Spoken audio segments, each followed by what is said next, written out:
അസ്സലാമു അലൈക്കും വറഹ്മത്തുള്ളാഹി വബറകാതുഹു.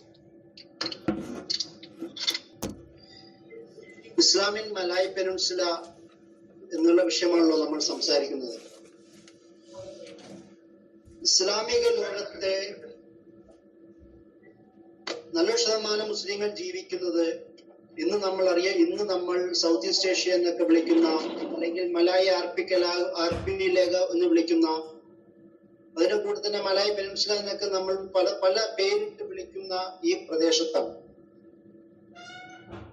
ലോകത്തെ ഏറ്റവും കൂടുതൽ മുസ്ലിം ഭൂരിപക്ഷമായ രാഷ്ട്രമെന്ന് പറയുന്നത് ഇന്തോനേഷ്യയാണ്.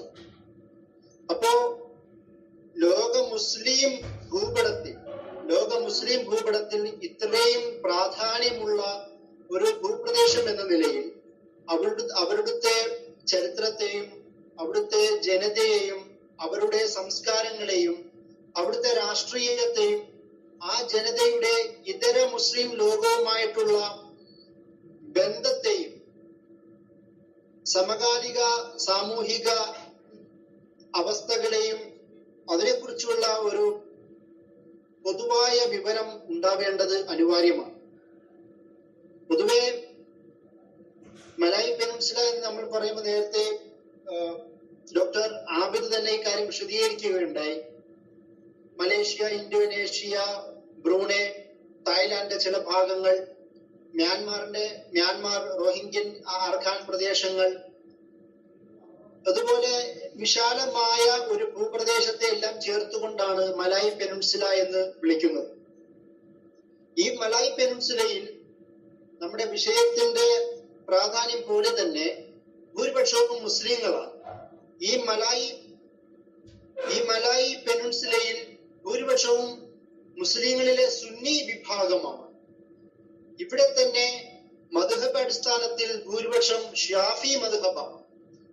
അതുപോലെ തന്നെ സ്കൂൾ ഓഫ് തോട്ട്, അഖീദ അടിസ്ഥാനത്തിൽ, വിശ്വാസപരമായ സ്കൂൾ ഓഫ് തോട്ടിന്റെ അടിസ്ഥാനത്തിൽ അധികവും അഷ്അരി അല്ലെങ്കിൽ മാതുരീദി സ്കൂൾ ഓഫ് തോട്ട് പിന്തുടരുന്ന മുസ്ലിങ്ങളാണ് ഈ മലായ് പെനിൻസുലയിൽ അധികമുള്ളത്. ഏകദേശം ഇതിന്റെ ചരിത്രത്തെ കുറിച്ച് നമ്മൾ പഠിക്കുമ്പോൾ വിവിധ കാഴ്ചപ്പാടുകളാണ് മലായ് പെനിൻസുലയുടെ ചരിത്രത്തെ കുറിച്ച് വിശദീകരിക്കുന്നത്. വ്യത്യസ്ത കാഴ്ചപ്പാടുകൾ ഇക്കാര്യത്തിലുണ്ട്.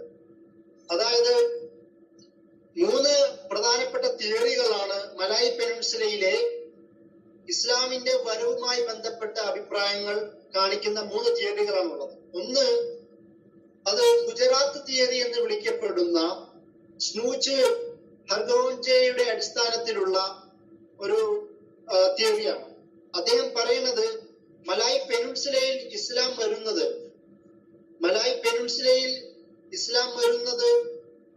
13ാം നൂറ്റാണ്ടിലാണ് മലായ് പെനിൻസുലയിൽ ഇസ്ലാം വരുന്നത്. അദ്ദേഹത്തിന്റെ ചില ചരിത്ര ഡോക്യുമെന്റ്സ് ഒക്കെ വിശദീകരിച്ചുകൊണ്ടാണ് പറയുന്നത്. ഈ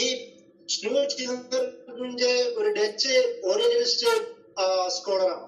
സ്വാഭാവികമായും ഇസ്ലാമിന്റെ വരവിനെ കുറിച്ച് ഓറിയന്റലിസ്റ്റ് രചനകളിൽ ലോകത്തെല്ലായിടത്തും കാണുന്നത് പോലെ ഈ തരത്തിലുള്ള വ്യൂ പോയിന്റുകൾ നമുക്ക് മലായ് പെനിൻസുലയുടെ ചരിത്രത്തിൽ നമുക്ക് കാണാൻ കഴിയും. മറ്റൊരു വ്യൂ പോയിന്റ് പേർഷ്യൻ തിയറി എന്നറിയപ്പെടുന്ന മറ്റൊരു തിയറിയാണ്. അതൊരു ഹുസൈൻ ദജാജിൻഗ്രാന്ത് എന്നറിയപ്പെടുന്ന ഒരു പേർഷ്യൻ സ്കോളർ, ഹിസ്റ്റോറിയന്റെ കാഴ്ചപ്പാടിൽ അദ്ദേഹം പറയുന്നത് അതും ഈ 13ാം നൂറ്റാണ്ടിനോടനുബന്ധിച്ച് തന്നെയാണ് ഇസ്ലാം ഇവിടെ വന്നതും. പക്ഷെ അദ്ദേഹം ഇതിനെ ഇസ്ലാമിന്റെ രൂപീകരണത്തെ, വരവിനെ കുറിച്ച് പറയുന്നത് പേർഷ്യൻ സ്വാധീനത്തിലൂടെയാണ് ഇസ്ലാം വ്യാപിച്ചത് എന്ന് പറയുന്ന ഒരു വ്യൂ പോയിന്റ് ആണ് അദ്ദേഹം പറയുന്നത്. മൂന്നാമത്തെ മുസ്ലിം പണ്ഡിതന്മാർ സ്വീകരിച്ച മൂന്നാമത്തെ വ്യൂ പോയിന്റ് അത് തിയറി ഓഫ് മക്കൻ തിയറി എന്നറിയപ്പെടുന്ന ഒരു കാഴ്ചപ്പാടാണ്. അവർ പറയുന്നത് 7ാം നൂറ്റാണ്ടിൽ തന്നെ സല്ലല്ലാഹു അലൈഹി വസല്ലമയുടെ അവസാനത്തോടു കൂടി തന്നെ ഇസ്ലാം മലായ് പെനിൻസുലയിൽ വന്നു കഴിഞ്ഞു എന്നാണ് പറയുന്നത്. അതൊരു ഷെയ്ഖ് ഹംദ പോലുള്ള ആധുനിക പണ്ഡിതനായ അൽ അത്താസ് പോലെയും പിന്നെ അബ്ദുല്ലാഹ് ഇബ്നു യൂഹ് പോലുള്ള പണ്ഡിതന്മാർ ഈ 7ാം നൂറ്റാണ്ടിന്റെ ഒരു ചരിത്ര വീക്ഷണത്തെയാണ് അവർ മുന്നിൽ വെക്കുന്നത്. എന്ത് തന്നെയാണെങ്കിലും ഇതിനൊരു കണക്ഷൻ നമ്മുടെ സൗത്ത് ഈസ്റ്റ് ഏഷ്യൻ നാടുകളുമായിട്ടും കേരളത്തിലെ ഇസ്ലാമിന്റെ വരവുമായിട്ട് പോലും ബന്ധമുണ്ട് എന്നാണ് നമ്മൾ ഈ ചരിത്ര സംഭവങ്ങൾ നോക്കുമ്പോൾ മനസ്സിലാവുന്നത്. കാരണം കേരളത്തിലെ ഇസ്ലാമിന്റെ വരവിനെ കുറിച്ച് പോലും ആൾക്കാർ അഭിപ്രായം പറയുന്നത് പിന്നീടാണ് സംഭവിച്ചത് എന്നൊക്കെയാണല്ലോ. നമ്മൾ മാലിക് ദീനാറിനെയും റളിയല്ലാഹുവിനെയൊക്കെ അടക്കമുള്ള ആൾക്കാർ നബി സല്ലല്ലാഹു അലൈഹി വസല്ലമയുടെ അടുത്ത സഹാബികളായി ചിത്രീകരിക്കുമ്പോൾ മറ്റു ചില ആൾക്കാർ കേരളത്തിലെ ഇസ്ലാമിന്റെ വരവിനെ സംശയിക്കുന്നുണ്ടല്ലോ. എന്നതുപോലെയാണ് ഈ ലോകത്തെയും മലായ് പെനിൻസുലയിലെ ഇസ്ലാമിന്റെ വരവിനെയും കുറിച്ച് വ്യത്യസ്തമായ അഭിപ്രായങ്ങൾ നിലവിലുള്ളത്. ഈ ഒരു സാഹചര്യത്തിലാണ് മലായ് പെനിൻസുലയിലെ തന്നെ പണ്ഡിതന്മാർ അത് മക്കൻ തിയറി എന്ന് പറയുന്ന 7-ാം നൂറ്റാണ്ടിൽ തന്നെ ഇസ്ലാം വന്നിട്ടുണ്ട് എന്ന് പറയുന്ന ഒരു നിരീക്ഷണം അവർ മുന്നിൽ വെക്കുന്നത്. പിന്നീട് പക്ഷേ മലായ് പെനിൻസുലയിലെ പണ്ഡിതന്മാർ തന്നെയും ഇസ്ലാമിന്റെ ഒരു ആഗമനം 7-ാം നൂറ്റാണ്ടിൽ തന്നെ സംഭവിച്ചിട്ടുണ്ടെങ്കിൽ പോലും അത് പിന്നീട് അതിന്റെ ഒരു വ്യാപനം ഉണ്ടാവുന്നത് പിൽക്കാലത്താണ് എന്ന് പറയുന്ന ഒരു ചരിത്ര വിശദീകരണം സംഭവിക്കുന്നുണ്ട്. കാരണം ധാരാളം ഏകദേശം 12-ാം നൂറ്റാണ്ട് മുതൽ ഇന്ന് വരെയും നിലനിൽക്കുന്ന നിരവധി 12-ാം നൂറ്റാണ്ട് മുതൽ ഇന്ന് വരെ നിലനിൽക്കുന്ന നിരവധി ചെറുതും വലുതുമായ മുസ്ലിം ഡൈനാസ്റ്റികൾ മലായ് പെനിൻസുലയിൽ രൂപപ്പെട്ടിരുന്നു. ഈ ഒരു സാഹചര്യത്തിൽ ഇതിനെ വെച്ചുകൊണ്ട് നമുക്ക് ഇസ്ലാമിന്റെ ഒരു വ്യാപനത്തെ എങ്ങനെയാണ് മലായ് പെനിൻസുലയിൽ ഇസ്ലാം വ്യാപിച്ചത് എന്ന് നമുക്ക് മനസ്സിലാക്കാൻ കഴിയും. പ്രധാനമായും ചരിത്രകാരന്മാർ ആദ്യമായി എടുത്തു പറയുന്ന ആദ്യത്തെ ഒരു സുൽത്താനേറ്റ് അല്ലെങ്കിൽ സൽത്തനത്ത് എന്ന് പറയുന്ന മുസ്ലിം ഭരണം നിലവിൽ വന്നു എന്ന് ചൂണ്ടിക്കാട്ടുന്നത് സുമാത്രയിലെ സമുദേര ഡൈനാസ്റ്റിയുമായി ബന്ധപ്പെട്ടിട്ടാണ്. അത് 13-ാം നൂറ്റാണ്ടിലാണ് അത് സ്ഥാപിക്കപ്പെടുന്നത്. ഇബ്നു ബത്തൂത്തയുടെ റിഹ്ലയിൽ അദ്ദേഹം സൂചിപ്പിക്കുന്നുണ്ട്, ആ ഒരു കാലഘട്ടത്തിൽ അദ്ദേഹം ഈ പറയുന്ന സുമാത്ര ഡൈനാസ്റ്റിയുടെ ഭരണകാലത്ത് അദ്ദേഹം അവിടെ എത്തുകയും അവിടുത്തെ വികസനവും അവിടുത്തെ ഭരണരീതികളും സാമൂഹ്യ രീതികളൊക്കെ അദ്ദേഹം ദർശിച്ചുകൊണ്ട് അദ്ദേഹത്തിന്റെ ഇബ്നു ബത്തൂത്തയുടെ റിഹ്ലയിൽ പരാമർശിക്കുന്നുണ്ട്. അതിനുശേഷം മറ്റൊരു പ്രധാനപ്പെട്ട ഡൈനാസ്റ്റിയാണ് മലാക്ക സൽത്തനത്ത് എന്ന് അറിയപ്പെടുന്ന മലാക്ക സുൽത്താനേറ്റ്. ഏകദേശം 1400 മുതൽ 1511 വരെ പോർച്ചുഗീസ് അധിനിവേശം ഉണ്ടാകുന്നത് വരെ മലായ് പെനിൻസുലയിലെ 90% ഭാഗത്തെ മലാക്ക കേന്ദ്രീകരിച്ച് ഭരിച്ച ഒരു സൽത്തനത്താണ് മലാക്ക സൽത്തനത്ത്. അത് ഇസ്കന്ദർ പാഷ അല്ലെങ്കിൽ ഇസ്കന്ദർ പാഷ എന്ന് പേരിട്ട് വിളിക്കുന്ന ഒരു രാജാവാണ് അതിന് തുടക്കമിടുന്നത്. ഇതിനെക്കുറിച്ച് അറബികൾ മലാക്കാസ് എന്നുള്ള പദമാണ് ഉപയോഗിക്കുന്നത്. കാരണം അറബ്, പേർഷ്യൻ, വിവിധ രാഷ്ട്രങ്ങളിൽ നിന്നുള്ള വിവിധ ദേശങ്ങളിൽ നിന്നുള്ള ട്രേഡ് കമ്മ്യൂണിറ്റികളെ, കച്ചവട സംഘങ്ങളെ എല്ലാം അവിടെ എത്തുകയും അതിന്റെ ഒരു കേന്ദ്രമായി മലാക്ക മാറിയിട്ടുണ്ട് എന്ന് പറയുന്ന ഒരു സാഹചര്യം ഉണ്ടായിരുന്നു. അതുകൊണ്ട് അറബികൾ അന്ന് മലാക്ക എന്നുള്ള പേരാണ് അവർ ഉപയോഗിച്ചിരുന്നത്. വിവിധ ഭാഗത്തിൽ നിന്ന്, അറേബ്യയിൽ നിന്നും പേർഷ്യയിൽ നിന്നും ആഫ്രിക്കൻ ഭാഗത്തിൽ നിന്നും സൗത്ത് ഇന്ത്യൻ, ഇന്നത്തെ സൗത്ത് ഇന്ത്യയിൽ നിന്നും അതുണ്ടായിരുന്ന ഗുജറാത്ത് പോലുള്ള കർണാടക പോലുള്ള വിവിധ ഭാഗങ്ങളിൽ നിന്ന് പോലും വാണിജ്യ സംഘങ്ങൾ മലാക്കൻ ഭാഗത്തേക്ക് എത്തുകയും അത് മലാക്കയുടെ വികസനത്തിനും മുസ്ലിം ഇടപാടുകൾക്കും വിവിധ ലോക ഭാഗത്തു നിന്നുള്ള മുസ്ലിം കച്ചവട സംഘങ്ങൾക്കും പണ്ഡിതന്മാരുടെ സംഘങ്ങൾക്കും എല്ലാവർക്കും ഒരു പ്രധാനപ്പെട്ട ഒരു വേദിയായി മലാക്ക മാറിയിരുന്നു എന്നാണ് ചരിത്രത്തിൽ നമുക്ക് കാണാൻ കഴിയുന്നത്. മലാക്കയിലെ പ്രമുഖനായ അവസാനത്തെ രാജാവായിരുന്ന മഹ്മൂദ് ഷാ, അദ്ദേഹം പോർച്ചുഗീസ്, അത് ഞാൻ നേരത്തെ പറഞ്ഞതുപോലെ 1511 പോർച്ചുഗീസ് ഇൻവേഷൻ ഉണ്ടായിരുന്ന സമയത്ത് അദ്ദേഹം ഈ മഹ്മൂദ് ഷാ അവിടുന്ന് രക്ഷപ്പെടേണ്ടി വന്നിരുന്നു. അദ്ദേഹത്തിന്റെ 2 മക്കൾ പിന്നീട് 2 പുതിയ മുസ്ലിം സൽത്തനത്തിന് രൂപം കൊടുത്തു. അതിലെ ഒന്ന് മുസഫർ ഷാ എന്ന് പറയുന്ന അദ്ദേഹത്തിന്റെ ഒരു മകൻ പെറാക്ക് എന്ന് പറയുന്ന ഭാഗത്തേക്ക് പോവുകയും അവിടെ ഒരു സൽത്തനത്ത് സ്ഥാപിക്കുകയും ചെയ്തു. 1528 സ്ഥാപിച്ച സൽത്തനത്ത് വിവിധ കാലഘട്ടങ്ങളിലൂടെ പതനം വരികയും ഉദാഹരണം വരികയും സംഭവിച്ചെങ്കിലും ഇന്നും നോമിനലായി ഇപ്പോഴും ആ ഒരു ഹൊണററി പദം എന്ന നിലയിൽ പോലും ഈ പെരാക്ക് സൽത്തനത്ത് ഇന്നും നിലനിൽക്കുന്നു മലായ് പെനിൻസുലയിൽ. രണ്ടാമത്തെ മകൻ അലാവുദ്ദീൻ റിയാദ് ഷാ സെക്കൻഡ്, അദ്ദേഹം പോകുന്നത് ജോഹർ ഭാഗത്തേക്കാണ്. മലായിലെ ഒരു എക്സ്ട്രീം അറ്റത്തുള്ള ജോഹർ ഭാഗത്തേക്കാണ് അദ്ദേഹം പോകുന്നത്. 1500 സ്ഥാപിച്ച ആ ജോഹർ സൽത്തനത്ത് 1855 വരെ നിലനിന്നിരുന്നു എന്നാണ് പറയുന്നത്. ഇത് എന്തുകൊണ്ടാണ് നോക്കുക, രാജാവിന്റെ മക്കൾ രണ്ട് സൽത്തനത്തായി മാറുകയും ആ നാട്ടുകാരുടെ മുഴുവൻ സപ്പോർട്ടും പോകുന്ന ഭാഗത്ത് നാട്ടുകാരുടെ സപ്പോർട്ട് ഈ മലായ സൽത്തനത്തിന്റെ അധികാരികൾക്ക് കിട്ടി എന്നുള്ളതാണ് ഇവർക്ക് വിവിധ നാടുകളിൽ പോയി വിവിധ സൽത്തനത്തെ സ്ഥാപിക്കാനുള്ള അധികാരവും പവറും കിട്ടാൻ പ്രധാന കാരണം. ഇതിനുശേഷം മലാക്കയുടെ സൽത്തനത്തിനെ കുറിച്ച് തന്നെ വിവിധ കാഴ്ചപ്പാടുകൾ പറയുന്നുണ്ട്. അദ്ദേഹം ഒരു ഖിലാഫത്ത് പോലെ സൽത്തനത്തിന്റെയും ഒരു ഖിലാഫത്ത് പോലുള്ള ഭരണമാണ് മലാക്കൻ ഡൈനാസ്റ്റി നടത്തിയിരുന്നു എന്നാണ് ചരിത്രന്മാർ പറയുന്നത്. അതായത് പൊതുവെ മലായ് പെനിൻസുലയിൽ നമുക്കെല്ലാവർക്കും അറിയുന്നത് പോലെ ഹിന്ദു ബുദ്ധ സംസ്കാരങ്ങളുടെയും മതങ്ങളുടെയും നാടായിരുന്നു. അവിടെ അതിന്റെ പേരിൽ ഭരണം നടത്തുമായിരുന്നു. വിവിധ ഹിന്ദു ബുദ്ധ പിൻബലമുള്ള ബാക്ക്ഗ്രൗണ്ടുള്ള വിവിധ ഡൈനാസ്റ്റികൾ മലായ് പെനിൻസുലയിൽ ഉണ്ടായിരുന്നു. എന്നാൽ ഈ ഇസ്ലാമിന്റെ വരവോടുകൂടി ഈ പറയുന്ന പല പ്രിൻസസും രാജകുമാരന്മാരും മറ്റു ഭരണകർത്താക്കളും ഇസ്ലാം സ്വീകരിക്കുകയും അവരുടെ ഇസ്ലാം വ്യാപിക്കുകയും ചെയ്യുകയായിരുന്നു സംഭവിച്ചത്.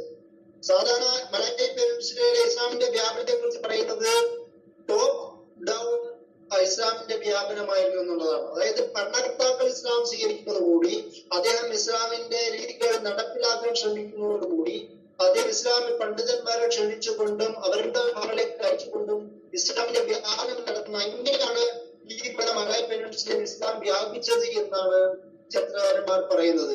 മലാക്ക അതിന്റെ പ്രധാനപ്പെട്ട ഒരു കേന്ദ്രമായിരുന്നു. ഞാൻ നേരത്തെ പറഞ്ഞതുപോലെ ഹിന്ദു രാജാക്കന്മാർ ഒരു ദൈവ പരിവേഷം കാണിക്കുന്ന ഒരു സാഹചര്യത്തിലുണ്ടായിരുന്നു ആ സമയത്ത് അവിടെ. എന്നാൽ ഈ പറയുന്ന മുസ്ലിം ഡൈനാസ്റ്റികൾ അതിനെ അള്ളാഹുവിന്റെ അധികാരം നടപ്പിലാക്കുന്ന തരത്തിലുള്ള ഒരു വായനയാണ് ഭരണത്തെ കുറിച്ച് അവർ അന്ന് നടത്തിയത്. അതുകൊണ്ട് ഖിലാഫത്ത് പോലുള്ള അധികാര രീതികളായിരുന്നു അവർ അവിടെ നടത്തിയിരുന്നത്. ഈ മലാക്ക സൽത്തനത്തെ കുറിച്ച് പറയുന്ന മറ്റൊരു പ്രധാനപ്പെട്ട പോയിന്റ്, അന്ന് മലായ് പെനിൻസുലയിലെ 90% അധികാരത്തെയും സെൻട്രലൈസ് ചെയ്യുന്ന തരത്തിലുള്ള ഒരു രാഷ്ട്രീയ നിലപാടാണ് അവരന്ന് സ്വീകരിച്ചത് എന്നാണ് പറയുന്നത്. മലാക്കൻ ഡൈനാസ്റ്റിയുടെ അവസാനത്തെ ശക്തനായ ഭരണാധികാരിയായ മഹമ്മൂദ് ഷായുടെ രണ്ടാമത്തെ മകൻ, നേരത്തെ പറഞ്ഞതുപോലെ അലാവുദ്ദീൻ റിയാദ് ഷാ, അദ്ദേഹത്തിന്റെ ഡൈനാസ്റ്റി ജോഹർ സൽത്തനത്ത് അത് ഇന്നും മറ്റൊരു പേരിലും നിലനിൽക്കുന്നുണ്ട്. ഏകദേശം 1855 ആദ്യത്തെ ജോഹർ ഡൈനാസ്റ്റി തകർന്നതെങ്കിലും അതിനുശേഷം 55 മുതൽ ഇന്ന് വരെയും നോമിനൽ ആയിട്ട് അവിടെ നിലനിൽക്കുന്നുണ്ട് എന്നുള്ളതാണ്. വേറെയും നിരവധി ഡൈനാസ്റ്റികൾ മലായ് പെനിൻസുലയിൽ കേന്ദ്രീകരിച്ചിട്ടുണ്ട്. അതുകൊണ്ടാണ് പഹാൻ സൽത്തനത്ത് എന്ന് പറയുന്ന മറ്റൊരു സൽത്തനത്ത് 1470 മുതൽ 1623 വരെ ഭരിച്ച ഒരു സൽത്തനത്താണത്. അതിനുശേഷം മറ്റൊരു സൽത്തനത്താണ് സുലു സൽത്തനത്ത്. 1405 മുതൽ 1915 വരെ അവർ ആ ഭാഗത്ത് അധികാരം നടത്തിയിരുന്നു. അതിനുശേഷവും 86 വരെ ഒരു അധികാരമില്ലെങ്കിൽ ഒരു നോമിനലായി ഒരു കിങ്ഡം നിലനിന്നിരുന്നു എന്നുള്ളതാണ്. അതുപോലെ തന്നെ മറ്റൊന്നാണ് കേദ സൽത്തനത്ത്. 1136 പൊതുവായിട്ട് അവരുടെ ഡേറ്റ് കാണിക്കുന്നത്. 1136 മുതൽ 1941 വരെ ഭരിച്ച സൽത്തനത്താണ് കേദ സൽത്തനത്ത് എന്ന് ചരിത്രകാരന്മാർ കാണിക്കുന്നു. മറ്റൊന്നാണ് ആച്ചെ സൽത്തനത്ത്. 1496 മുതൽ 1903 വരെ ഭരിച്ച ആച്ചെ കേന്ദ്രീകരിച്ചിട്ടുള്ള അച്ചനീസ് മുസ്ലിങ്ങളും അവരുടെ ലോക ഇസ്ലാമിക ബന്ധങ്ങളും ലോക പ്രശസ്തമാണ്. ആ ഭാഗത്ത് വിവിധ തരത്തിലുള്ള മുസ്ലിം രാഷ്ട്രങ്ങളുടെയും ഭരണകർത്താക്കളുടെയും പണ്ഡിതന്മാരുടെയും നിരവധി വരവ് പോക്കുകൾ സംഭവിച്ചിട്ടുണ്ട് എന്ന് ചരിത്രത്തിൽ കാണിക്കുന്നുണ്ട്. ഉസ്മാനിയ ഖിലാഫത്തുമായിട്ട് പോലും ഈ പറയുന്ന മലായ് പെനിൻസുലയ്ക്ക് ബന്ധമുണ്ടായിരുന്നത് ചരിത്രത്തിൽ കാണാം. സലീം രണ്ടാമന്റെ ഭരണകാലത്ത് പോർച്ചുഗീസ് അധിനിവേശം ഉണ്ടാകുന്ന സമയത്ത് 1565 കാലങ്ങളിൽ അദ്ദേഹം ഉസ്മാനി സൈന്യം പോർച്ചുഗീസ് അധികാരികൾക്കെതിരെ സഹായിക്കാൻ വരുന്ന ചരിത്രവും നമുക്ക് കാണാം. ഇങ്ങനെ നിരവധി ഡൈനാസ്റ്റികളുടെ ഭരണത്തിൽ കൂടി മുസ്ലിങ്ങൾ അവിടെ ഈ പറയുന്ന മലായ് പെനിൻസുലയിൽ നിരവധി കാലങ്ങളായി ഭരിച്ചു എന്നാണ് നമുക്ക് കാണുന്നത്. അതുപോലെ തന്നെ മറ്റൊരു ചെറിയൊരു സ്ഥലത്താണ് പത്താനി സ്ഥലത്ത് 1457 മുതൽ 1902 വരെ ഭരിച്ച പത്താനി സ്ഥലത്ത്. ഇതുപോലെ ചെറുതും വലുതുമായ ഇതിൽ നിന്ന് പൊട്ടിത്തെറിച്ച മറ്റു പല സെമി ബ്രാഞ്ച് സൽത്തനത്തുകളും പലവിധ കാലങ്ങളായി ഈ മലായ് പെനിൻസുലയിൽ നിലനിന്നിരുന്നുള്ളതാണ്. ഞാൻ നേരത്തെ പറഞ്ഞതുപോലെ മലായ് കൾച്ചറിന് പൊതുവായ പങ്കാളിത്തമുള്ള ഷെയർഡ് ഹിസ്റ്ററി, ഷെയർഡ് കൾച്ചർ, പങ്കാളിത്തമുള്ള ഒരു ചരിത്ര ബന്ധം, പങ്കാളിത്തത്തോടെയുള്ള ചരിത്ര അതിന്റെ ഒരു സാംസ്കാരിക പൈതൃകം, ഒരു ഇസ്ലാമിന്റെ ബന്ധം, രാഷ്ട്രീയം, ഇങ്ങനെ നിരവധി ബന്ധങ്ങൾ ഈ മലായ് പെനിൻസുലയെ ഇസ്ലാമുമായി കേന്ദ്രീകരിച്ച് നമുക്ക് കാണാൻ കഴിയും. അതുപോലെ തന്നെ മലായ് കൾച്ചറിനെ കുറിച്ചുമുള്ള വിവിധ പഠനങ്ങൾ നമുക്ക് വേറെയും കാണാൻ കഴിയും. മലായ് കൾച്ചർ എന്ന് പറയുന്നത് പൊതുവെ ഇപ്പൊ ഇന്നത്തെ മലേഷ്യയിൽ മലായ് എന്ന് പറയുന്ന ഒരു മുസ്ലിം ആവുക എന്ന് പറയുന്ന ഒരു കണ്ടീഷൻ പോലും വെച്ചിട്ടുണ്ട്. ആ തരത്തിൽ മലായ് കൾച്ചർ ബന്ധിതമാണ്. ഇതുപോലെ തന്നെ മലായ് കൾച്ചറിന്റെ ഇസ്ലാമുമായിട്ടുള്ള ബന്ധത്തെ കുറിച്ചും വിവിധ പഠനങ്ങൾ വന്നിട്ടുണ്ട്. ചിലർ പറയുന്നത് അബങ്കൻ എന്ന് പറയുന്ന പ്രദേശത്തുള്ള അബങ്കൻ മുസ്ലിങ്ങൾ, ആ ആൾക്കാർ അവർ മലായ് പെനിൻസുലയുടെ റൂറൽ പ്രദേശത്ത് താമസിക്കുന്നവരാണ്. അവർ അധികവും മലായ് കൾച്ചറിന്റെ മുമ്പ് നിലനിന്നിരുന്ന ഇസ്ലാമും ബുദ്ധമതവും അവിടുത്തെ വിവിധ പാഗൻ വിവിധ കൾച്ചറിന്റെ ഉള്ള മിശ്രിതവും അതിന്റെ കൂടെ ഇസ്ലാമും കൂടി സ്വീകരിച്ച ആൾക്കാരാണ് മലായ് ഈ പറയുന്ന അബങ്കൻ മുസ്ലിങ്ങളെന്ന് നമുക്ക് കാണാൻ കഴിയും. മറ്റൊന്നുള്ള സന്ത്രി മുസ്ലിം എന്ന് പറയുന്ന മറ്റൊരു വിഭാഗം മുസ്ലിങ്ങൾ, അവർ കുറച്ചുകൂടി അർബൻ ഏരിയയിൽ നഗരപ്രദേശങ്ങളിൽ മലായ് പെനിൻസുല നഗരപ്രദേശങ്ങളിൽ ജീവിക്കുന്നവരാണ്. അവരിൽ അധികവും ആധുനിക നമ്മൾ ഒറിജിൻ ഓഫ് യഥാർത്ഥ ഇസ്ലാം എന്ന് നമ്മൾ പറയുന്ന ആ തരത്തിലുള്ള ഇസ്ലാമിന്റെ വിശ്വാസങ്ങളും സംസ്കാരങ്ങളും ആചാര രീതികളും ഒരുപാട് സ്വീകരിച്ചവരാണ് ഈ സന്ത്രി മുസ്ലിങ്ങൾ. ഈ തരത്തിലുള്ള വിവിധ തരത്തിലുള്ള ഇസ്ലാമിന്റെ ഡൈമെൻഷൻസ് നമുക്ക് മലായ് പെനിൻസുലയിൽ കാണാൻ കഴിയും. അതുപോലെ തന്നെ അതിന് വ്യക്തമായ രാഷ്ട്രീയവും കാണാൻ കഴിയും. 1900കളിൽ സുകാർണോ പുത്രിയുടെ ഭരണകാലഘട്ടത്തിൽ കമ്മ്യൂണിസ്റ്റ് സംഘത്തിന്റെ ശക്തമായ സ്വാധീനം, ഞാൻ നേരത്തെ പറഞ്ഞതുപോലെ അബങ്കൻ മുസ്ലിങ്ങൾക്കിടയിൽ സ്വാധീനം കൂടുതലായിരുന്നു. കാരണം അവർക്കിടയിൽ ഒരു ഇസ്ലാമിന്റെ ഒരു ശരിയായ വിശ്വാസ രീതികളോ സംസ്കാരങ്ങളോ പ്രകടമായിരുന്നില്ല. അതുകൊണ്ട് തന്നെ കമ്മ്യൂണിസ്റ്റ് ചിന്തകൾക്ക് അവർക്കിടയിൽ ആഴത്തിൽ സ്വാധീനമുണ്ടായിരുന്നു എന്നാണ് പറയുന്നത്. എന്നാൽ സന്ത്രി പോലുള്ള മുസ്ലിം പ്രദേശങ്ങളിൽ മുസ്ലിങ്ങൾ കൂട്ടമായി താമസിക്കുന്ന അർബൻ ഏരിയയിൽ അതിന് നമ്മൾ ഇസ്ലാമിന്റെ ശരിയായ പഠനങ്ങൾക്കും വിശ്വാസ രീതികൾക്കും സംസ്കാരങ്ങൾക്കും ശക്തമായ സ്വാധീനമുള്ളതുകൊണ്ട് ഈ ദൈവനിഷേധ തത്വപരമായ വിവിധ ആശയങ്ങളെയും സുഗർണയുടെ കമ്മ്യൂണിസ്റ്റ് പശ്ചാത്തലത്തെയും എല്ലാം എതിർത്തുകൊണ്ട് അതിന്റെ പ്രസ്ഥാനം അധികവും രൂപപ്പെടുന്നത് ഈ സന്ത്രി പ്രദേശ മുസ്ലിങ്ങൾ താമസിക്കുന്ന വിവിധ ആശയങ്ങളെയും ഇസ്ലാമിന്റെ സംസ്കാരങ്ങളെയും വിവിധ തരത്തിൽ ജീവിച്ചവരാണ്. എന്തുകൊണ്ടാണ് മലായ് പെനിൻസുലയിലെ മുസ്ലിങ്ങളിൽ ഹിന്ദു ബുദ്ധ സംസ്കാരത്തിന്റെ അവശേഷിപ്പുകൾ അവശേഷിച്ചിരിക്കുന്നത് എന്നതിനെ കുറിച്ച് ചില നിരീക്ഷണങ്ങളുണ്ട്. ഇസ്ലാമിന്റെ വരവ് ബോട്ടം അപ്പ് തിയറി ആവുന്നതോടുകൂടി അപ് ഡൗൺ തിയറി ആവുന്നതോടുകൂടി ഭരണകർത്താക്കൾ അവർ ഇസ്ലാമിനെ നടപ്പിലാക്കാൻ ശ്രമിക്കുമ്പോൾ നാട്ടിലെ കൾച്ചറുകളെ, സംസ്കാരങ്ങളെ, നാടൻ സമ്പ്രദായങ്ങളെ, മലായ് പെനിൻസുലയിൽ ഉപയോഗിക്കുന്ന പദം ആദത്ത് എന്നാണ് നമ്മൾ പറയുന്ന നമ്മുടെ ശീലങ്ങൾ, അവിടുത്തെ ഒരു സാംസ്കാരിക സാമൂഹിക ടെർമിനോളജിയാണ് ആദത്ത്. ഈ പറയുന്ന ആദത്തിനെയൊക്കെ അവിടുത്തെ ഭരണാധികാരികൾ വല്ലാതെ ടച്ച് ചെയ്തില്ല എന്നുള്ളതാണ്. അതുപോലെ തന്നെ അവിടെ ഇസ്ലാം വ്യാപിപ്പിച്ച മുഖ്യധാര സൂഫി ത്വരീഖത്തുകൾ പോലും ഈ അവിടുത്തെ ജനതയെ ഇസ്ലാമിനെ അടുപ്പിക്കുക എന്നുള്ള ഉദ്ദേശം ലക്ഷ്യം വെച്ചുകൊണ്ട് സംസ്കാരങ്ങളെ അവരെ തുടച്ചു നീക്കാനുള്ള വല്ലാതെ മുൻഗണന നൽകിയിരുന്നില്ല എന്നതും ഈ പറയുന്ന ഇന്നും മലായ് പെനിൻസുലയിലെ മുസ്ലിങ്ങളിൽ അവരുടെ സംസ്കാര ആചാര അവരുടെ ജീവിത രീതികളിലെല്ലാം ഹിന്ദു ബുദ്ധ മതങ്ങളുടെയും അവിടെ നിലനിന്ന മറ്റു മതങ്ങളുടെയും സംസ്കാരങ്ങളുടെയും സ്വാധീനം വ്യക്തമാണ്. അതുകൊണ്ട് ആണ് എന്നാണ് ഈ അതിനെക്കുറിച്ചുള്ള ഒരു നിരീക്ഷണം പറയുന്നത്. മറ്റൊന്ന്, മലായ് പെനിൻസുലയിലെ അറബ് പേർഷ്യൻ ബന്ധമാണ്.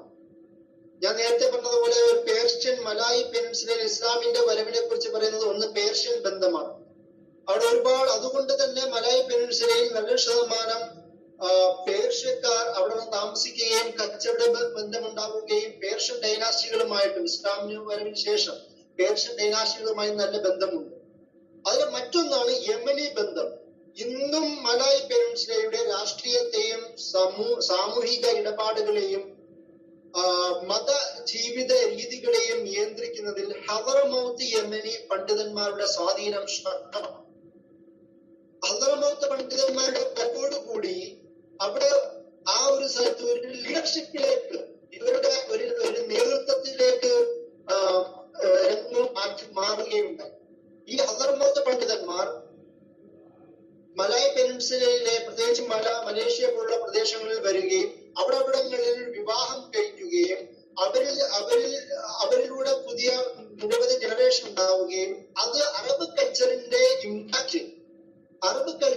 ഇമ്പാക്ട് മലായ് പെനിൻസുലയിൽ സ്ഥിരപ്രതിഷ്ഠമാവാനും ഹദറമൗത്ത് പണ്ഡിതന്മാരുടെ സ്വാധീനം മൂലം സംഭവിച്ചിട്ടുണ്ട്. ഇപ്പം സയ്യിദ് ജഫരി പോലുള്ള ഹബീബ് ജഫരി പോലുള്ള നിരവധി ഹദറമൗത്ത് കേന്ദ്രീകരിച്ച പണ്ഡിതന്മാരുടെ സ്വാധീനം ഇന്നും ശക്തമാണ്. അതുപോലെ തന്നെ മറ്റൊരു പ്രധാനപ്പെട്ട കാര്യം, ഈ ഹദറമൗത്ത് പണ്ഡിതന്മാര്, ഹദറമൗത്ത് സയ്യിദ് ഫാമിലികൾ ആരാണെങ്കിൽ തന്നെയും അവർ അവിടെ വരികയും അവിടുത്തെ സുപ്രധാന എലീറ്റ് സമ്പന്ന രാഷ്ട്രീയ കുടുംബങ്ങളിൽ നിന്ന് വിവാഹം കഴിക്കുകയും അതോടുകൂടി ഹദറമൗത്ത് പണ്ഡിതന്മാരുടെ ഇൻഫ്ലുവൻസ് നേരിട്ട് അധികാരങ്ങളിലേക്ക് എത്തുകയും ചെയ്തിട്ടുണ്ടായിരുന്നു. അങ്ങനെയും ഒരു ഇൻഫ്ലുവൻസ് അവിടെ സംഭവിച്ചിട്ടുണ്ട്.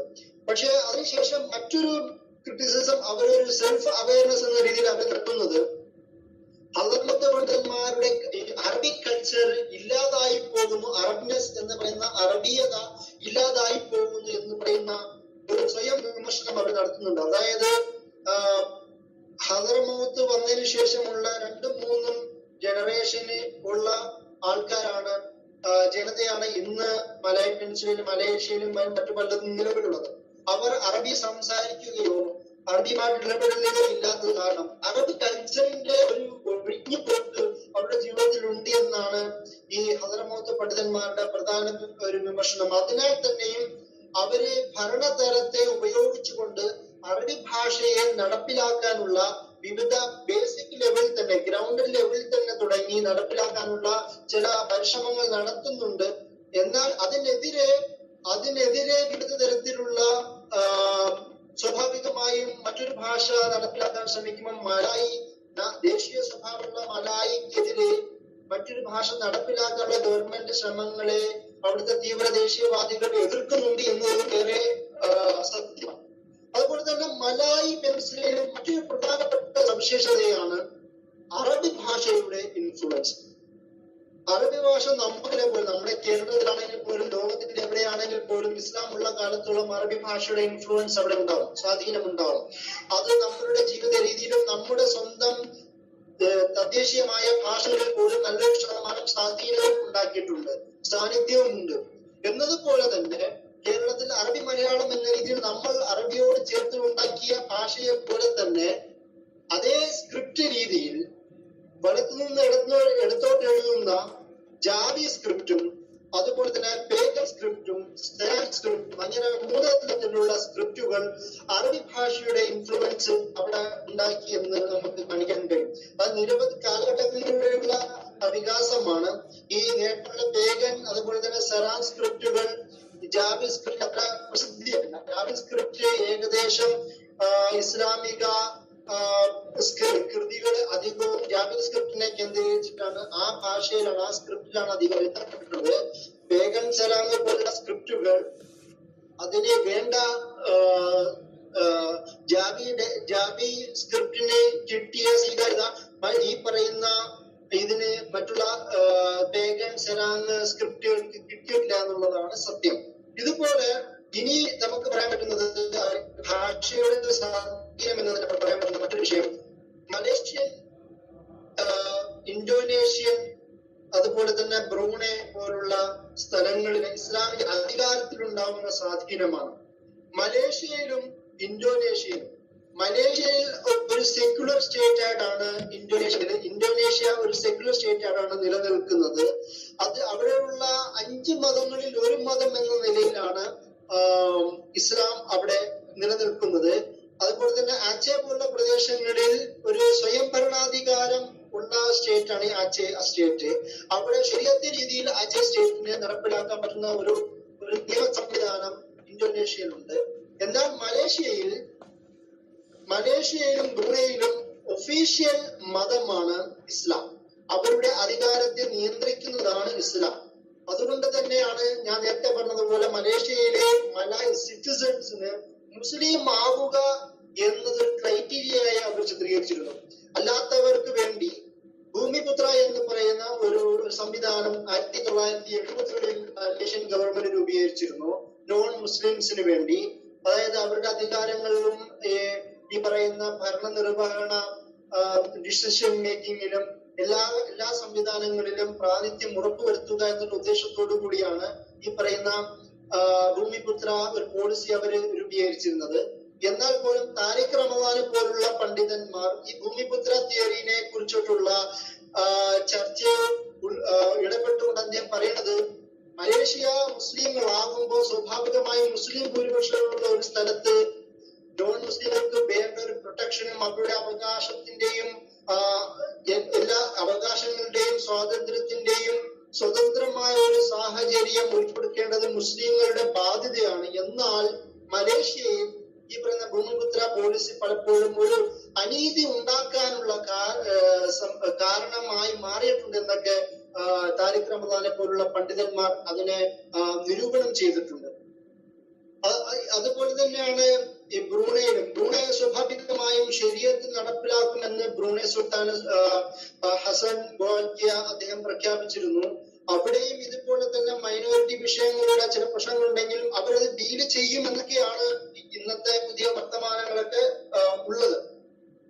ഇനി നമുക്ക് അവിടുത്തെ രാഷ്ട്രീയത്തെ കുറിച്ച് പറയാം. വിവിധ സംഘടനകളിലൂടെയാണ് മലായ് പെനിൻസുലയിൽ ഇസ്ലാമിന്റെ ഒരു സാമൂഹിക രാഷ്ട്രീയ പ്രവർത്തനങ്ങൾ ഉണ്ടായത്. 1945-ലാണല്ലോ ഇന്തോനേഷ്യ സ്വാതന്ത്ര്യം ലഭിക്കുന്നത്. ആ ഒരു സമയത്ത് തന്നെ ഈ ബ്രിട്ടീഷ് വിരുദ്ധ പോരാട്ടത്തിന് വിവിധ മുസ്ലിം സംഘടനകൾ പോലും അതിന് ഈ സുകാർണോ പുത്രിയുടെ ദേശീയ നേതാവായ സുകാർണോയ്ക്ക് സപ്പോർട്ട് ചെയ്തുകൊണ്ട് വിവിധ മുസ്ലിം സംഘടനയിൽ തന്നെയും അദ്ദേഹത്തിന്റെ പിറകിലുണ്ടായിരുന്നു. അതിലെ പ്രധാനപ്പെട്ട ഒരു സംഘടനയാണ് ഹിസ്ബുൽ മുസ്ലിമീൻ എന്ന് പറയുന്ന 1942-ലാണ് സ്ഥാപിക്കുന്നെങ്കിൽ പോലും അതിലെ പണ്ഡിതന്മാർ മുമ്പേ തന്നെ ഈ സുകാർണ പുത്രിയുടെ ആദ്യത്തെ ഈ ഒരു സ്വാതന്ത്ര്യ സമര പോരാട്ടങ്ങൾക്ക് മുസ്ലിം പണ്ഡിതന്മാരുടെ പിൻബലമുണ്ടായിരുന്നു. 1940-ൽ സ്ഥാപിക്കുന്ന ഹിസ്ബുൽ മുസ്ലിമീൻ പിന്നീട് അതേ വർഷം തന്നെ പെട്ടെന്ന് ഇല്ലാതായി പോവുകയാണ് ചെയ്യുന്നത്. ആഭ്യന്തര പ്രശ്നങ്ങളും രാഷ്ട്രീയമായ പ്രശ്നങ്ങളെല്ലാം കാരണം. ഈ ഹിസ്ബുൽ മുസ്ലിമൂൻ പിന്നീട് പാസ് മൂവ്മെന്റായി, പാസ് പാർട്ടിയായി, അതായത് മലേഷ്യൻ ഇസ്ലാമിക് പാർട്ടി എന്ന് പറയുന്ന പാസ് പാർട്ടിയായി മാറ്റപ്പെടുകയും ചെയ്തു. ഈ പാസ് പാർട്ടിയുടെ ചിന്തയെ കുറിച്ചിട്ടുള്ള നിരീക്ഷണങ്ങൾ ശ്രദ്ധേയമാണ്. അതായത് ഇഖ്വാനുൽ മുസ്ലിമൂന്റെ ലോകത്തെ ഏറ്റവും വലിയ ഇസ്ലാമിക സംഘടനയായ ഈജിപ്തിൽ രൂപം കൊണ്ട ഇഖ്വാനുൽ മുസ്ലിമൂന്റെ ചിന്തയിൽ ശക്തമായ സ്വാധീനം ഉള്ള പാർട്ടിയാണ് പാസ് പാർട്ടി. ഇന്ന് ഈ പറയുന്ന മലായ് പെനിൻസുലയുടെ വിവിധ ഭാഗങ്ങളിൽ ശക്തമായ സ്വാധീനം, രാഷ്ട്രീയമായ സ്വാധീനം തന്നെ കാണിക്കുന്ന പാർട്ടിയാണ് പാസ് പാർട്ടി. അതുപോലെ തന്നെയാണ് ഖൗം മുദ എന്ന് പറയുന്ന ഷെയ്ഖ് അഹമ്മദ് അൽ ഹാദിയുടെ നേതൃത്വത്തിലുള്ള നവോത്ഥാന ഭാവം കാണിച്ച ട്രഡീഷണൽ രീതികളെയും ഇസ്ലാമിക വിരുദ്ധ സാംസ്കാരിക രീതികളെയൊക്കെ ശക്തമായി വിമർശിച്ച, സുന്നത്തിന്റെയും ഖുർആന്റെയും അടിസ്ഥാനത്തിലാണ് ജീവിക്കണമെന്ന് ശക്തമായി ഉദ്ഘോഷിച്ച ഒരു ഗ്രൂപ്പാണ് ഖൗം മുദ എന്ന് പറയുന്ന ഗ്രൂപ്പ്. അതിനേക്കാളും മലൈ പെനിൻസുലയിൽ, പ്രത്യേകിച്ച് ഇന്തോനേഷ്യ അല്ലെങ്കിൽ മലേഷ്യ പോലുള്ള പ്രദേശങ്ങളിൽ ഏറ്റവും ശക്തമായി നിലനിൽക്കുന്ന രണ്ട് സംഘടനകളാണ്. ഒന്ന് നദുവത്തുൽ ഉലമ എന്ന സംഘടനയും രണ്ടാമത് മുഹമ്മദിയ എന്ന് പറയുന്ന സംഘടനയും. 1926 നദുവത്തുൽ ഉലമ സ്ഥാപിക്കപ്പെടുന്നത്. അത് സ്വാഭാവികമായും സൂഫി ഓറിയന്റേഷൻ ഉള്ള, അതുപോലെ തന്നെ മലേഷ്യയിലെയും ഇന്തോനേഷ്യയിലെയും സാംസ്കാരിക പൈതൃകത്തെ അതേപടി ഏറ്റുവാങ്ങിയ ഒരു സംഘടിത രൂപമാണ് നദ്വത്തുൽ ഉലമ. അതുകൊണ്ട് തന്നെ വിവിധ സംഘടനകളിൽ നിന്ന്, പ്രത്യേകിച്ച് സലഫി പ്രസ്ഥാനങ്ങളിൽ നിന്നും അഹ്ലെ ഹദീസിന്റെ പ്രസ്ഥാനങ്ങളിൽ നിന്നും അതുപോലെ തന്നെ ഇഖ്വാൻ ഇൻഫ്ലുവൻസ് ഉള്ള പ്രസ്ഥാനങ്ങളിൽ നിന്ന് പോലും നദ്വത്തുൽ ഉലമ മൂവ്മെന്റിന് ശക്തമായ വിമർശനങ്ങൾ ഏറ്റുവാങ്ങുന്നുണ്ട്. നദ്വത്തുൽ ഉലമയ്ക്ക് രാഷ്ട്രീയ പ്രാതിനിധ്യവും കാണാം. അതുപോലെ തന്നെ അതിനേക്കാളും സെക്കൻഡ് ലാർജസ്റ്റ് മൂവ്മെന്റ് എന്ന് പറയുന്നതാണ് മുഹമ്മദിയ മൂവ്മെന്റ്. 1912 സ്ഥാപിക്കപ്പെടുന്നത്. അഹമ്മദ് ദഹ്ലാൻ എന്ന് പറയുന്ന ഒരു പണ്ഡിതനാണ്. അദ്ദേഹം ഈ സൗദി എഡ്യൂക്കേറ്റഡ് ആയ, അവിടുന്ന് പഠിച്ചിറങ്ങിയ, നേരത്തെ പറഞ്ഞ സൽഫി വ്യൂ പോയിന്റ് കാണിക്കുന്ന ഒരു സംഘടനയാണ്. അതുകൊണ്ട് തന്നെ നിരവധി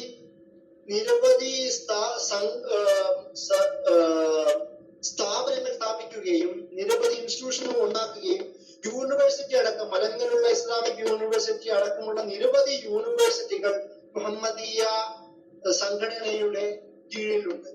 ഇതുപോലെ തന്നെ മറ്റൊരു പ്രധാനപ്പെട്ട പോയിന്റാണ്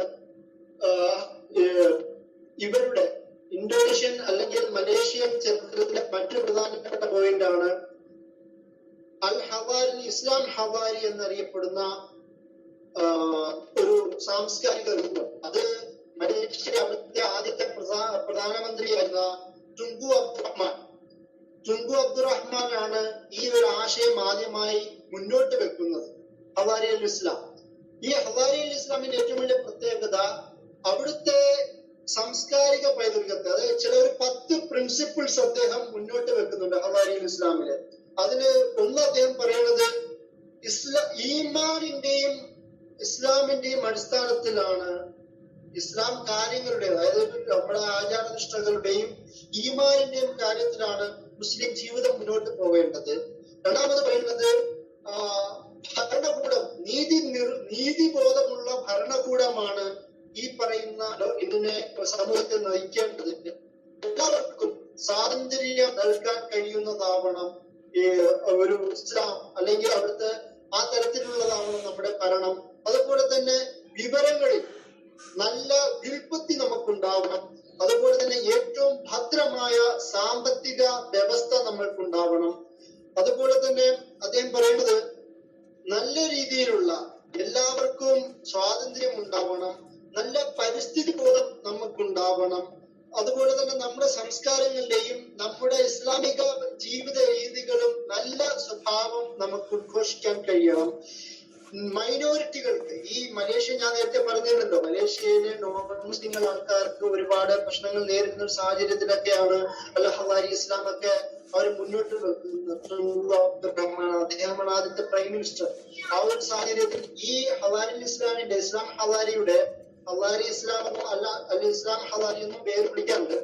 അതിൽ പ്രധാനമായി എടുത്തു പറയുന്നത് അത് ന്യൂനപക്ഷങ്ങൾക്ക് വളരെ സുരക്ഷയും നിർഭയത്വവും നൽകാൻ കഴിയുന്ന ഒരു സാമൂഹിക രാഷ്ട്രീയ സംവിധാനം നമുക്ക് ഉറപ്പുവരുത്തണം. അതിന്റെ കൂടെ അവസാനത്തെ പത്താമത്തെ പോയിന്റായി അതിൽ പറയുന്നത് ഏറ്റവും ശക്തമായ ഒരു പ്രതിരോധ ഡിഫൻസ് സംവിധാനം നമുക്കുണ്ടാവണം എന്നാണ്. ഇന്നത്തെ അതിനുശേഷം ജമാൽ ബദവി പോലുള്ള, അഹമ്മദ് ബദവി പോലുള്ള പ്രധാന പണ്ഡിതന്മാർ ഈ പറയുന്ന ഹവാരി ഇസ്ലാമിനെ കുറിച്ച് വ്യത്യസ്തമായ വിശദീകരണങ്ങൾ നൽകുന്നുണ്ട്. അദ്ദേഹം അതിന്റെ മറ്റൊരു പ്രയോക്തമാണ്. ഇതുപോലെ മറ്റൊരു വിഭാഗമാണ് വിവിധ പണ്ഡിത സമൂഹങ്ങൾ. ഞാൻ നേരത്തെ പറഞ്ഞ ഹദറമി കുടുംബത്തിൽ നിന്നുണ്ടായ മലേഷ്യൻ ഭാഗങ്ങളിൽ പ്രത്യേകിച്ച് ശക്തമായ ഒരു പണ്ഡിത കുടുംബമാണ് അത്താസ് ഫാമിലി. നമുക്കെല്ലാവർക്കും അറിയുന്ന ഹുസൈൻ അൽ അത്താസ് എന്ന് പറയുന്ന അദ്ദേഹം പ്രധാനപ്പെട്ട അവിടുത്തെ ഫിലോസഫറും രാഷ്ട്രീയ നേതാവുമായിരുന്നു. അദ്ദേഹത്തിന്റെ സഹോദരൻ നദീബ് അത്താസ്, നമുക്കെല്ലാവർക്കും അറിയാവുന്ന നദീബ് അത്താസിന്റെ ചരിത്രം നമുക്ക് കൂടുതൽ പഠിക്കേണ്ട ആവശ്യമില്ല. ഇന്നും അദ്ദേഹം ജീവിച്ചിരിപ്പുണ്ട്. അദ്ദേഹത്തിന്റെ ചിന്തകൾ ഒരുപാട് സെക്യുലറിസത്തെ കുറിച്ചും ഇസ്ലാമിനെ കുറിച്ചും അതുപോലെ തന്നെ വിവിധ ആശയങ്ങളെ രീതികളെ കുറിച്ചും എഡ്യൂക്കേഷനെ കുറിച്ചും സംസ്കാരത്തെ കുറിച്ചും നിരവധി വർക്കുകൾ അദ്ദേഹത്തിന്റെ മകൻ നേരത്തെ പറഞ്ഞ ഹുസൈൻ അത്താസിന്റെ മകനായ ഫരീദ് അത്താസ് അദ്ദേഹവും ഇതേപോലെ തന്നെ ഈ ഹളറവി മൗത്ത് പണ്ഡിത കുടുംബ പാരമ്പര്യം പേറുന്ന ഒരു പ്രമുഖനായ പണ്ഡിതനാണ് ഇവിടെ മലായി പെൻസിൽ, എസ്പെഷ്യലി മലേഷ്യയിൽ. അതുപോലെ തന്നെയാണ് ചന്ദ്ര മുസഫർ എന്ന് പറയുന്ന പണ്ഡിതൻ. അദ്ദേഹവും ഇതുപോലെ വിജ്ഞാന ഇസ്ലാമൈസേഷൻ പ്രോസസ്സുമായി ബന്ധപ്പെട്ടു. ഈ പറയുന്ന ഞാൻ നേരത്തെ പറഞ്ഞ മലായി പെൻസിലെ എല്ലാ പണ്ഡിതന്മാരും ഇസ്ലാം വിജ്ഞാനത്തിന്റെ ഇസ്ലാമീകരണം, സമൂഹ ചിന്തകളുടെ എല്ലാം ഇസ്ലാമീകരണത്തെ കുറിച്ച് ശക്തമായി സംസാരിച്ചവരാണ്. അതിന്റെ കൂടെ ഒരാളും കൂടിയാണ് ഞാൻ പറഞ്ഞ ചന്ദ്ര മുസഫർ എന്ന് പറയുന്ന പണ്ഡിതൻ. ഇങ്ങനെ വിവിധ തരത്തിൽ ഇസ്ലാമിക അനുഭവങ്ങളെയും വിജ്ഞാനീയങ്ങളെയും സംസ്കാരങ്ങളെയും മലയാള ശക്തമായ സ്വാധീനം ചെയ്യുകയും അവിടെ നടപ്പിലാക്കുകയും അവരുടെ ഭരണതലത്തിൽ പോലും ഇസ്ലാമിനെ കൊണ്ടെത്തിക്കാവുന്ന തരത്തിലുള്ള പ്രവർത്തനങ്ങൾ നടത്തുന്നവരാണ് മലായി പെൻസിലെ, പ്രത്യേകിച്ച് മലേഷ്യയിലെയും ഇന്തോനേഷ്യയിലെയും ഭരണകർത്താക്കൾ അല്ലെങ്കിൽ അവിടുത്തെ പണ്ഡിതന്മാർ എന്ന് നമുക്ക് വായിച്ചാൽ ഹിസ്റ്ററി നോക്കിയാൽ മനസ്സിലാവുന്ന കാര്യമാണ്. ഇതിന്റെ കൂടെ തന്നെ നമുക്ക് വേറൊരു നമ്മളുമായി ബന്ധപ്പെട്ട ഒരു കാര്യം കൂടി ശ്രദ്ധിക്കേണ്ടതുണ്ട്. അതായത് മലബാർ മുസ്ലിങ്ങൾക്ക് മലേഷ്യൻ അല്ലെങ്കിൽ മലായ് പെനിൻസുലയുമായിട്ടുള്ള ശക്തമായ ബന്ധമുണ്ട്. അതായത് ഒരു നിർദ്ദേശം തന്നെ ഞാൻ നേരത്തെ പറഞ്ഞ ഗുജറാത്ത് തിയറി എന്നതുപോലെ തന്നെ അതിനോട് ചേർത്ത് വായിക്കുന്നതാണ് മലബാറിൽ നിന്നും കൂടിയാണ് ഇസ്ലാം വന്നത് എന്ന് പറയുന്ന ഒരു വായന നേരത്തെ ഉണ്ടായിരുന്നു. അതുപോലെ തന്നെ മലയാളികൾ ഏറ്റവും കൂടുതൽ ഭൂരിപക്ഷമായി താമസിക്കുന്ന ചില പ്രദേശങ്ങൾ ഇന്നും മലേഷ്യൻ ഭാഗങ്ങളിലുണ്ട്. പനമ്പ് പോലുള്ള ചില ഏരിയകൾ മുസ്ലിങ്ങൾ കൂട്ടമായി താമസിക്കുകയാണ്. അവിടെ കാമ്പും മലബാർ എന്ന് പറയുന്ന ഒരു പേരുള്ള ഒരു കമ്മ്യൂണിറ്റി തന്നെ, മലയാളി കമ്മ്യൂണിറ്റി തന്നെ, കാമ്പും മലബാർ എന്ന് പറയുന്ന മലയാളി കമ്മ്യൂണിറ്റി തന്നെ ഉണ്ട്. അതായത് നമ്മുടെ കേരളത്തിലെയുമുള്ള ബ്രിട്ടീഷ് അധിനിവേശ കാലത്ത് ഒരുപാട് മലയാളികളെയും മലബാറിൽ നിന്നുള്ള ആൾക്കാരെയും നാട് കടത്തുകയും ജയിലുകളെ പിടിച്ചിട്ട് ആൻഡമാൻ നിക്കോബാർ ദ്വീപിൽ മലയാള പെൻഷനിൽ തന്നെ ഭാഗമായ ആൻഡമാൻ നിക്കോബാർ ദ്വീപിലേക്കും ഈ പറയുന്ന മലായ് ഭാഗത്തിലേക്കും നാട് കടത്തുകയും അല്ല അവിടെ താമസിപ്പിക്കുകയും ചെയ്യുകയുണ്ടായി. ഈ പറയുന്ന മലയാളികൾ പിന്നീട് കൂട്ടം കൂട്ടമായി താമസിക്കുകയും ഈ പറയുന്ന കാമ്പും മലബാർ എന്ന് പറയുന്ന ഒരു പ്രദേശം തന്നെ, ഒരു ഏരിയ തന്നെ രൂപപ്പെടുകയും ചെയ്തു എന്നുള്ളതാണ്. അതെല്ലാം തന്നെ ഒരു മറ്റൊരു പ്രധാനപ്പെട്ട ഒരു സംഭവം. ഒരു സൂഫി പണ്ഡിതൻ 19-ാം നൂറ്റാണ്ടിൽ ദാത്താ കോയ എന്നറിയപ്പെടുന്ന സയ്യിദ് മുസ്തഫ ഇദ്രീസ്, ദാത്താ കോയ എന്നാണ് അദ്ദേഹത്തെ എല്ലാവരും വിളിക്കുന്നത്. ഇദ്ദേഹം ഒരു ജോലിക്കാരനായിരുന്നു. അദ്ദേഹം അവിടുത്തെ മലബാറിൽ ഈ പറയുന്ന പെനാങ് ഏരിയയിൽ എത്തുകയും അവിടെ ജീവിക്കുകയും അദ്ദേഹം ഒരുപാട് കറാമത്തുകൾ ഉണ്ടായെന്നൊക്കെയാണ് ഒരുപാട് ചരിത്ര കഥകൾ. എന്ത് തന്നെയാണെങ്കിലും ഒരു മലയാളിയായ ഒരു സൂഫി പണ്ഡിതന്റെ മഖ്ബറ ഇന്ന് നിലനിൽക്കുന്നത് ഈ പറയുന്ന മലായ് പെനിൻസുലയിലെ ഈ ഏരിയയിലാണ്. അങ്ങനെ ഒരുപാട് കണക്ഷൻസ് മലയാളികളുമായി അവർക്ക് ഉണ്ട്. ഇതുപോലെ തന്നെയാണ് മലബാർ ബന്ധവും മലയാളി ബന്ധവും ഞാൻ പറഞ്ഞിരുന്നല്ലോ. അതല്ലാ തന്നെയും എങ്ങനെയാണ് ഈ മലായ് പെനിൻസുല പുറത്തേക്കുള്ള ഇസ്ലാമിക ലോകവുമായി അവരുടെ ഒരു ഇന്റർനാഷണൽ കണക്ഷൻ എങ്ങനെയാണ്? അതിന് ഏറ്റവും ശ്രദ്ധേയമായ ബന്ധം നമുക്ക് പറയാൻ പറ്റുന്നത് മലേഷ്യയിലാണ്. അതായത് ലോകത്ത് ഇന്ന് ഇസ്രായേലുമായി ഒട്ടുമിക്ക അറബ് രാഷ്ട്രങ്ങളും ശക്തമായ ബന്ധം ഉണ്ടാക്കാൻ ശ്രമിക്കുന്ന ഒരു സാഹചര്യത്തിൽ മലേഷ്യ ഇന്നും ഇസ്രായേലിനെ അംഗീകരിച്ചിട്ടില്ല. മുഖ്യ രാഷ്ട്രങ്ങളും അംഗീകരിച്ചിട്ടില്ലെങ്കിൽ പോലും ഇന്നും മഹാതീർ മുഹമ്മദിന്റെ കീഴിൽ ഈ 2 മാസങ്ങൾക്ക് മുമ്പ് തന്നെയും ഇസ്രായേലിന്റെ അസ്ഥിത്വം തന്നെ വിമർശിക്കുന്ന തരത്തിലുള്ള മഹാതീർ മുഹമ്മദിന്റെ കമന്റ് ഉണ്ടായിരുന്നു. അതുപോലെ തന്നെ അവിടെ ഗെയിംസ്, സ്പോർട്സ് മത്സരങ്ങളിൽ ഇസ്രായേൽ കായിക താരങ്ങൾക്ക് അനുമതി കൊടുക്കില്ല എന്ന തരത്തിലുള്ള വർത്തമാനം വളരെ വിവാദപരമായിരുന്നു.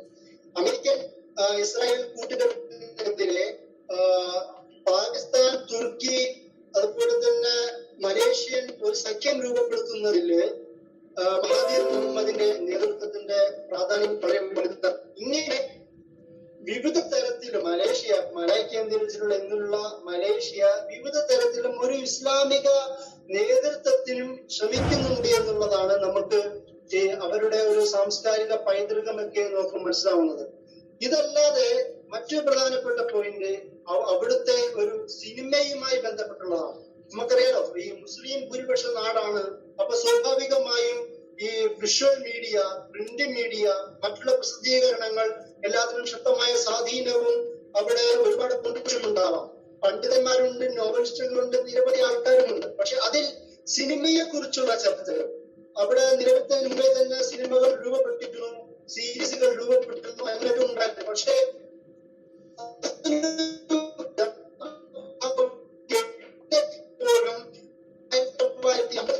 1950കളിൽ അവിടെ ചർച്ചയുണ്ടായിരുന്നു.